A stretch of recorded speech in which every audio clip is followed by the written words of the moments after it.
We hope you don't have cancer, but if you do, this show's for you. The Stupid Cancer Show!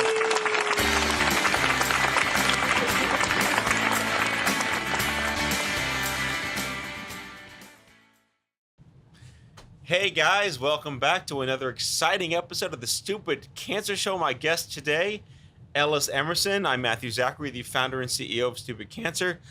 Man, what a treat it is to have you here on the show. Oh, thanks for having me. I'm happy to be here. Yeah. So why are you here in town? Well, so I was here for Toast last night. And what is Toast? Toast is the Stupid Cancer Gala that raises money for Stupid Cancer and for CancerCon. Never heard of it. Never heard of it? No, never heard of it. Oh, you should. It's amazing. You should go. Yeah, so last night, as of this recording, we had our fourth annual gala here in New York City called Toast. Raised $225,000 in support of our cause and our mission. A really big deal. Ellis was flown in to be one of our ambassadors and guest speakers during the run of the show, and you killed it. Oh, thanks. But all you had to do was get cancer. Yeah, small That's price it. to Like, pay. yeah, small price to pay. But yeah, we're really excited that you were able to make it to the event. And I mean, your story, everyone's story is extraordinary. Your story is overwhelmingly extraordinary. But the focus that we put on last night's emphasis, or as my English teacher would say, emphasis, because syllables matter. Yes. Mine did the same thing. What's up with that? I don't know. I have no idea. Same teacher, I know. Is that you went to CancerCon this year, literally fresh out of the gate of a diagnosis, and you had just turned 32 when you were diagnosed with cancer with a 5-year-old. Yeah. So tell us the quick rundown. That's insane. Yeah, so I was diagnosed almost a year ago. It was in October of 2017. And so I went to CancerCon before even 6 months after my diagnosis. I got plugged in. It was one of those things I didn't know what it was, but I knew I wanted to be involved in this community. And I didn't realize how impactful it would be. I thought it was a couple days, I'll be in Denver, it'll be great, I'll have fun, I'll meet some friends. But it became life-changing, and that I have so many new friends that I talk to all the time. And I find that in other communities, when you make friends and then you part ways, you tend to not talk to them for too long afterwards. Right. But this has been different. This is like a group of friends that I've had a chat with for almost a year now. And we text each other every day just to say what's going on, how's life, to talk about kids, talk about dating, to talk about cancer sometimes, but really not even that much. Right. So we're coming up on a year after my diagnosis. That's crazy. It's weird. I was thinking about it. So I was diagnosed shortly after my daughter's birthday party, and it's been strange going back and booking her 6th birthday party now, remembering where I was a year ago, so unaware of how much my life was going to change in just a couple of weeks. It's a weird way to mark milestones that otherwise should be like normal milestones. Yeah, because so we had her birthday party on Saturday, and I had my biopsy on Tuesday. So, I mean, it's like right there. Yeah. And so for a long time, I'd look back at the pictures and be like, man, that was the last time I was this happy for like the first few weeks. Yeah. And now it's like, I look back at pictures and I'm like, I'm so happy now. I've lived so much since then in ways I didn't think I would. That's amazing. So what's the dumbest thing someone said to you? It's just skin cancer. My uncle had that. But it wasn't. It was like invasive melanoma. It was. Yeah, it spread to my lymph nodes. Yeah. It's, floating around other parts of my body. Just use suntan lotion. Yes. Or they just cut it off and they're fine. Yeah. And I mean, that's great for that person. But that downplays the seriousness of it.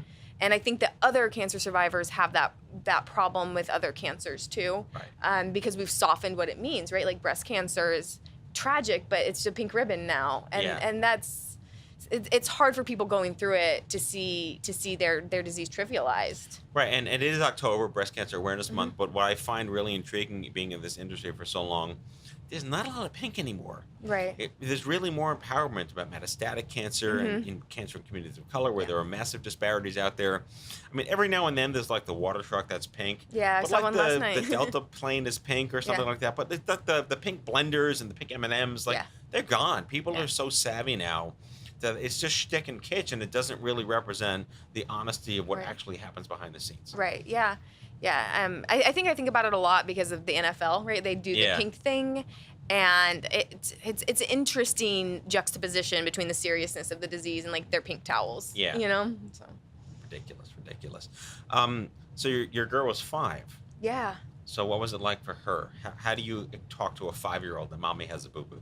Yeah, it was tough, especially after my surgeries because I had some drains in. And at first she was really scared because there's these tubes coming out of my body. What happened to mommy? Yeah, and then she got really fascinated by it. Okay. Because, like, she was, like, really interested in, like, the blood and the oozy stuff. And I'm like, okay. So we sat down, we talked about it, we looked at it. Right. And I explained to her, like, that you're not going to hurt me. She was scared to hug me. Okay. I was like, you're not going to hurt me. Yeah. It's okay, you know. And she's just a sweet, sensitive kid. So I think she took it pretty hard at first. But I was like, you know, I'm going to be okay. And this is what's going on. And this is where what we're doing. And this is why I'm going to be okay. And this is also why I make you wear sunscreen all the time. Where were you treated? I am treated in Dallas. Okay. At an oncology office there. I love it. Were you happy with your doctors and your care team? Yeah, I'm Over average? I would say over average, Okay. yes. My doctor, my medical oncologist, and my surgical oncologist work together really well, and they contact each other about my care all the time, and everyone's apprised of what's going on. And I feel like the big difference is they listen to my opinion. That was my next question. Mm-hmm. Did you feel like you were being heard? Mm-hmm. And did you feel like you were being spoken to not as an 80-year-old woman? Oh, for sure. Good. I think it helps that both my doctors are pretty young. Yes. There's There's a generationality issue here, too. Yeah, my oncologist, she's a couple years older than me, I'd guess. I'm not sure. But she's got young kids my daughter's age. Wow. So she understands what it's like to parent a child this age because we're walking through the same thing together there. And she's just really understanding and patient. And, like, after we got some test results back that weren't very good, like, she called me personally to talk to me. Wow, okay. Versus, like, on her off day, she was home. I could hear her kids running around in the background, but there's such a care and concern there. I do think I'm younger than their typical patient, but I think that they want to do the best thing for me because I am young. I mean, treating the person and not the disease. I mean, we talk about all this narrative in healthcare now is your zip code dictates your longevity. Mm-hmm. Well, in cancer, sometimes your age dictates your longevity as well, because your experience going through it matters. Mm-hmm. So let's talk about the things that we say what you didn't know you needed, Right. right? Did you know, because I didn't know when I was diagnosed, that there was someone else my age that existed in time and space on this planet with this cancer? Not really. I mean, the average age of diagnosis for melanoma is 62, 63. Right. So I didn't know anyone else my age. And luckily, someone had mentioned another organization that matched people up with people with similar diagnosis, similar ages. Right. And she's the one that told me about stupid cancer. Oh, wow. Okay. We got to thank that group. Yes. So my diagnosis was October 30th. I talked to her for the first time November 2nd, and that's when she told me about it. So that's how quickly I got plugged into stupid cancer. Literally out of the gate. Mm-hmm. That's incredible. Yeah, because I felt alone. And Yes. I knew deep down that there's communities for everything out there. Yeah. Like, it's 2018. Yeah. You can find a group. And so I was like, there's got to be something You can find the group. for whatever it is that Yeah. you need. And so I just got plugged in, and then I got introduced to the app. And that's how I've met a lot of people. Right. And I didn't. Yeah, you were in the app. I remember that. Yeah. You were one of the first, because we really kicked it off hard last fall. Yeah. That's amazing. Yeah, so I mean, I remember the very first time I started chatting with people. It was a Wednesday in November because I was at my friend's for dinner, and next thing I know, like, I have phone numbers and people were texting me because I had my first PET scan in December, and people were texting me, you know, like, hey, we're here for you, you know, let us know how it goes, and distracting me while you're waiting, and Yeah. it was so important. And for those listening, we'll put a link below to how to get our mobile app. It's free. It's peer matching with direct information on how to live your life on your terms with messaging and resources. And you're, wow, shining example of it. It's working. It is. It's working. I've met people with my diagnosis, and I've met people with other diagnosis, Right. and it's amazing. You know, one of my friends was there last night. She came in for the Yeah, you the had a gala. little squad. I saw. Yeah, they came in. You know, it's a bit of a trek for them, but they live in Long Island, so Yeah. they made it. And Not as far as Dallas. not quite as far. No. No. Could but take as long, though. I probably did. Yeah. If you know Probably Long did. Island. Yeah, and so it was just nice to have friends that I can talk to about anything. You know, because there's embarrassing aspects of going through treatment Of that you course. don't necessarily want to talk to everyone about or anyone about. Right. But these are people that you really feel comfortable saying, like, awkward things about. Yeah. You know. All the indiscriminatory Yeah. dialogue. Yeah, and I mean, that was a key thing about CancerCon, too. There was an Right. avenue and a venue to talk about those things in a very safe space. Well, these are people who don't judge you or stigmatize Right. you because they've been there, and there's no like, I don't feel uncomfortable right. having people like this. I feel like I've known you for 30 years and I met you 5 minutes ago. It's magic. It's really, it's indescribable. You Yeah. know, I've never been bonded to people so quickly and feel so at peace with anything I want to share. One thing I found to be, looking back 11 years, is that the young adult cancer movement wasn't founded based on where in your body the cancer lived. And the manifesto that I wrote in 2009 basically said that it's not a contest Right. about body parts, and the playing field is leveled when stupid cancer comes along, and that it's not about what you have, it's about what you have in common. Right. And that commonality has been the bond Mm-hmm. that has brought people together, where you're not better or worse. We all share the same interests. We all just want to live our lives when we're not 80 years old. Right. Right. And I feel if CancerCon served that convening purpose for you, which I believe it did, oh, yeah. then we hope it does for other people as well. For sure. For sure. And I think that I've met a lot of people who've struggled that they don't feel like they have enough cancer. Their cancer experience wasn't bad enough. Yeah. And it's like, but that fear that you have doesn't matter what kind of cancer it is. And obviously, some prognoses are different and Yes. better and worse. We're not denying that there is a Yeah. there is a bell curve. Yeah. Yeah. And you know, but that doesn't make your situation less scary or Yeah. less traumatic or less difficult just Right. because you have a better prognosis. And so I think that CancerCon really did bridge that gap. Yeah. I never felt like I had to downplay my experience or my diagnosis, which Right. sometimes in the outside world I do because I get that reaction a lot of like, oh, it's just skin cancer. So last night we launched, and we'll be doing more media about this in the coming months.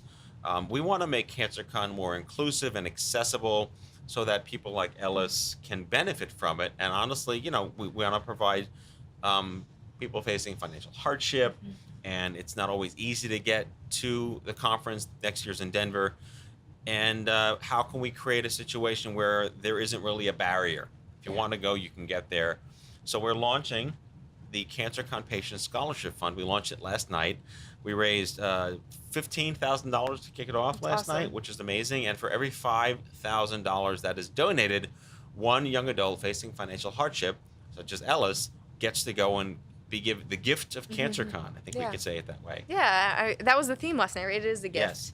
It's something that Well, you're is- given a gift you didn't want. Right. So then we can give you a gift you need. Yeah, exactly. And I've talked about my cancer experience being life-changing in a positive way. Right. But it's because of the community and the people and the experience surrounding the cancer versus obviously the cancer itself. That sucks. Yeah, that does. But I So, wouldn't yeah. change it. So you did a really heartfelt appeal last night. You shared your story last night. We had like 240 people there. Yeah, It was it an was amazing crowded. turn, a huge crowded turn, an amazing event. The silent disco, that was the coolest. It We'll be was so throwing up fun. some stuff on YouTube with the silent disco. There was a silent disco. Yeah. It was amazing. I want to go to another one. Yeah, we should have. Well, maybe we'll do one at CancerCon. Oh, that would be so fun. But then we can't like socialize. Maybe half silent Yeah. disco. Yeah. And then half just let loose and do some crazy 'Cause stuff. The dancing last year was pretty fun. We at CancerCon 2018 this year, we did have like we call it CancerCon night. We had no idea what was going to happen, and 400 people showed up and just started like they just lost their shit. We broke and the had dance amazing, floor. We broke the dance floor. It was amazing. But clearly, you're right. This is the camaraderie. This is the experience that matters so much to us. What do you like? This is kind of a throwaway question, a softball question, but like if you met someone tomorrow, like yourself a year ago, what would you say to them? First off, you're going to be okay. Second off, you're going to meet amazing people that will change your life. Here's where to go to find this. And second or third, I guess, would be ask any question you want to ask. There's nothing too off limits. There's nothing too silly. There's nothing too ridiculous to ask. Right. Reach out to the resources you have, and sometimes that's your doctor, and sometimes it's the community around Right. you. There's times that it's like maybe you can't reach out to your doctor right away, or you don't want to ask, but there's a community there. But push, be proactive, be Yeah. nudgy, get what you want. Yep, Just advocate for yourself, because Yeah. at the end of the day, no one else is going to do that for you. that's true. Well, Ellis Emerson, CancerCon ambassador, Stupid Cancer brand everything. Yeah. Clearly, They self-evident. didn't even tell me to wear this. I Yeah. just did that on my own. No, it's great. Thank you so much for coming on the show, sharing your thank story, you. supporting us for Toast. You will see here at CancerCon 2019. I guarantee you Oh, that. yeah. I'm already planning it. Yep. So links below to all the good things. Thanks for joining us on another phenomenally exciting episode of the Stupid Cancer Show. Take care, folks. See you next time. Bye-bye. Bye. Hey, guys. Thanks for watching. Please subscribe to our show and click the bell to be notified whenever we post new content. Take care. See you next time. Bye-bye.